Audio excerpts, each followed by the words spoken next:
জাতিসংঘ মানবাধিকার কমিশনের ফ্যাক্ট ফাইন্ডিং মিশন সম্প্রতি জেনেভায় ১০৫ পৃষ্ঠার একটি রিপোর্ট প্রকাশ করেছে, যেখানে বাংলাদেশের রাজনৈতিক সহিংসতা ও মানবাধিকার লঙ্ঘনের ভয়াবহ চিত্র উঠে এসেছে। রিপোর্টে উল্লেখ করা হয়েছে, চলতি বছরের জুলাই মাসে শহীদদের সংখ্যা প্রায় ১,৪০০।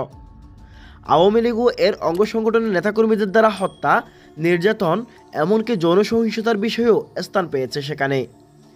বিজিবি, র্যাব ও পুলিশের নির্বিচার গুলিবর্ষণ, বল প্রয়োগ এবং নির্বিচারে গ্রেপ্তার অভিযানের কথা এতে বিশদভাবে তুলে ধরা হয়েছে।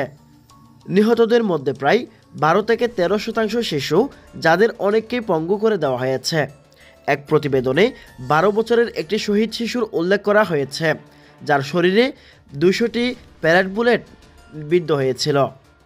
রিপোর্টে প্রধানমন্ত্রী শেখ হাসিনার বিরুদ্ধেও গুরুতর অভিযোগ করা হয়েছে। দাবি করা হয়েছে, তিনি নিজেই আন্দোলনকারীদের হত্যা এবং লাশ গুম করার নির্দেশ দিয়েছিলেন। এসব তথ্য সংশ্লিষ্ট কর্মকর্তাদের বরাতে তুলে ধরা হয়েছে। যেসব কর্মকর্তাদের বিরুদ্ধে এসব অভিযোগ আছে, তাদের বরখাস্ত করে বিচারের সুপারিশও জাতিসংঘ করেছে।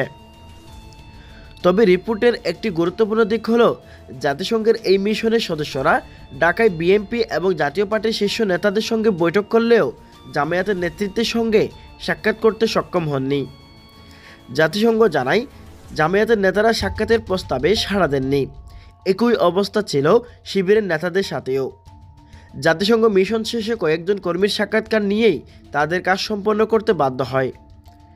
এখন প্রশ্ন উঠছে, কেন জাতিসংঘ মিশনের সঙ্গে সাক্ষাতে অস্বীকৃতি জানালো জামায়াত? এটা দলীয় সিদ্ধান্ত ছিল কি?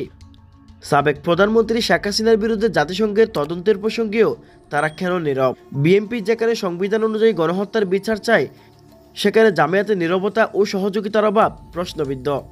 জামায়াত আগেই আওয়ামী লীগকে ক্ষমা ঘোষণা করেছে। তবে বর্তমান পরিস্থিতিতে তাদের ভূমিকা কি আওয়ামী লীগের প্রতি নয়া সমীকরণ স্থাপনের ইঙ্গিত দিচ্ছে? এটাই কি তাদের রাজনৈতিক কৌশল? জুলাইয়ের শহীদদের স্মরণে এবং সত্য ও ন্যায় প্রতিষ্ঠার প্রশ্নে এই নীরবতা কি আদৌ গ্রহণযোগ্য?